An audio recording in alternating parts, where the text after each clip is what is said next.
قیامت کا دن۔ توحید و رسالت کی طرف قیامت پر بھی ایمان لانا دین کے لیے ضروری ہے۔ جو آدمی قیامت کا انکار کرے وہ کھلا ہوا کافر ہے۔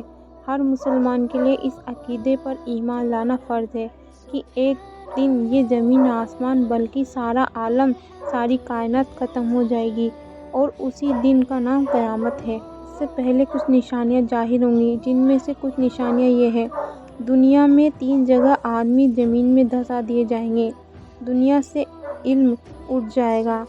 مردوں کی تعداد کم ہو جائے گی اور عورتیں بہت ادھک ہوں گی، یہاں تک کہ ایک مرد کی سرپرستی میں 50 عورتیں ہوں گی۔ عرب میں کھیتی، باغ اور نہریں جاری ہو جائیں گی۔ دین پر قائم رہنا اتنا ہی مشکل ہوگا جیسے مٹھی میں انگارہ لینا، یہاں تک کہ آدمی قبرستان میں جا کر کہے گا کاش میں اس قبر میں ہوتا۔ دین کا علم پڑھیں گے مگر دین کے لیے نہیں۔ اپنی عورت کا فرما بردار ہوگا اور ماں باپ کا فرمان ہوگا۔ ذلیل لوگ جن کو تن کا کپڑا اور جوتے نصیب نہ تھے بڑے بڑے محلوں میں فخر کریں گے۔ وقت میں برکت ختم ہو جائے گی، یہاں تک کہ سال مہینے جیسے اور مہینے ہفتے اور ہفتہ ایک دن کی طرح گزر جائے گا۔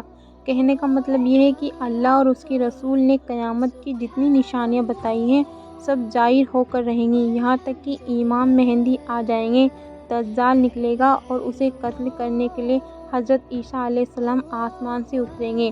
یاجوج ماجوج جو بڑے بڑے طاقتور لوگ ہیں نکل کر زمین پر پھیل جائیں گے اور بڑے بڑے فساد و بربادی پھیلائیں گے، پھر خدا کے سے ہلاک ہو جائیں گے۔ پشچم سے سورج نکلے گا، قرآن مجید کے اڑ جائیں گے، یہاں تک کہ زمین پر کوئی مسلمان نہ رہے گا اور ساری دنیا کافروں سے بھر جائے گی۔ اس طرح جب قیامت کی نشانیاں ظاہر ہو چکی ہوں گی تو اچانک خدا کے حکم سے حضرت اسرافیل علیہ السلام سور پھونکیں گے، جس سے زمین و آسمان ٹوٹ پھوٹ کر ٹکڑے ٹکڑے ہو جائیں گے، چھوٹے بڑے سارے پہاڑ ٹکڑے ٹکڑے ہو کر بکھر جائیں گے، تمام دریاؤں میں طوفان آ جائے گا اور زمین کے پھٹ جانے سے ایک دریا دوسرے دریا سے مل جائے گا، ساری جاندار مخلوق مر جائے گی اور ساری کائنات تباہ و برباد ہو جائے گی۔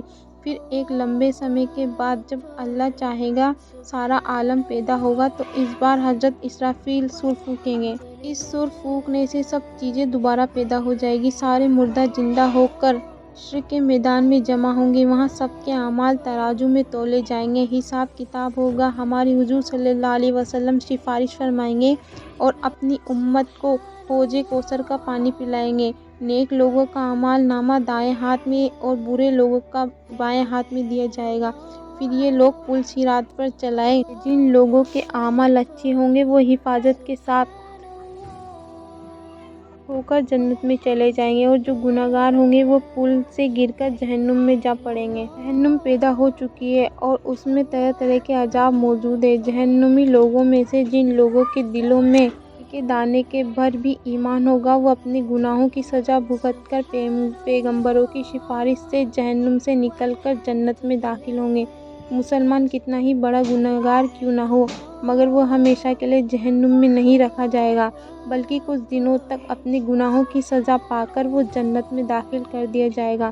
ہاں البتہ کافر و مشرک ہمیشہ ہمیشہ یہ جہنم میں رہیں گے اور طرح طرح کے عذابوں کا شکار رہیں گے، ان کو موت بھی نہیں آئے گی۔ جنت بھی بنائی جا چکی ہے اور اس میں طرح طرح کی نعمتوں کا سارا سامان ہے، اللہ تعالیٰ نے پیدا فرما رکھا ہے۔ جنتیوں کو نہ تو کوئی ڈر ہوگا نہ کسی طرح کا کوئی رنج ہوگا، ان کی ہر اچھا و تمنا کو اللہ تعالیٰ پوری فرمائے گا اور وہ جنت کے باغوں میں طرح طرح کے میووں اور طرح طرح کے میووں سے آنند اٹھائیں گے اور ہمیشہ ہمیشہ جنت میں رہیں گے، نہ کبھی جنت سے نکالے جائیں گے نہ مریں گے۔ شرک اور کفر کے گناہ کو اللہ تعالیٰ کبھی معاف نہیں کرے گا، ان کے علاوہ دوسرے چھوٹے بڑے گناہوں کو جس کے لیے چاہے گا اپنے فضل و کرم سے معاف فرمائیں گے اور جسے چاہے گا عذاب دیں گے۔ عذاب دینا اس کا ہے اور معاف کرنا اس کا فضل۔ اللہ تعالیٰ ہر مسلمان پر اپنا فضل فرمائے، آمین۔ پیاری بہنوں اور پیارے بھائیوں، تم قیامت کی ہولناکی اور جنت و جہنم کی نعمتوں اور عذابوں کا حال پڑھ چکے ہیں۔ یقین کرو اور ایمان رکھو کہ ہمیں اور سب کو یہ دن دیکھنا ہے۔ خدا کے لیے دنیا کے عیش و آرام میں پڑ کر آخرت کو مت بھول جاؤ۔ کیول مکان، کھانا، کپڑے اور دنیا کا سکھ ہی سب کچھ مت سمجھو، بلکہ آخرت کی بھی کچھ فکر کرو۔ زیادہ سے زیادہ اچھے اعمال کا عبادتیں کر کے آخرت کے سامان تیار کرو اور جہنم کے عذابوں سے بچنے اور جنت کی نعمتیں پانے کی تدبیریں کرو۔ دنیا آنی جانی ہے، یاد رکھو کہ ایک دن بالکل اچانک موت تمہارے پاس آ کر کہے گی، اے آدمی، تیرے میں ہزاروں من اناج رکھے ہوئے ہیں مگر اب تو ان میں سے ایک دانہ بھی نہیں کھا سکتا۔ ٹھنڈے پانی کے مٹکے بھرے ہیں مگر اب تو پانی کی ایک بوند بھی نہیں پی سکتا۔ تیرے گھر میں لاکھوں روپے مگر اب تو ان میں سے ایک پیسہ بھی خرچ نہیں کر سکتا۔ اب تو کچھ بول بھی نہیں سکتا، اٹھ کر اب تو چل بھی نہیں سکتا۔ یہ کہہ کر ملک الموت روح نکال لیں گے اور اس سمے تم کچھ بھی نہ کر سکو گے۔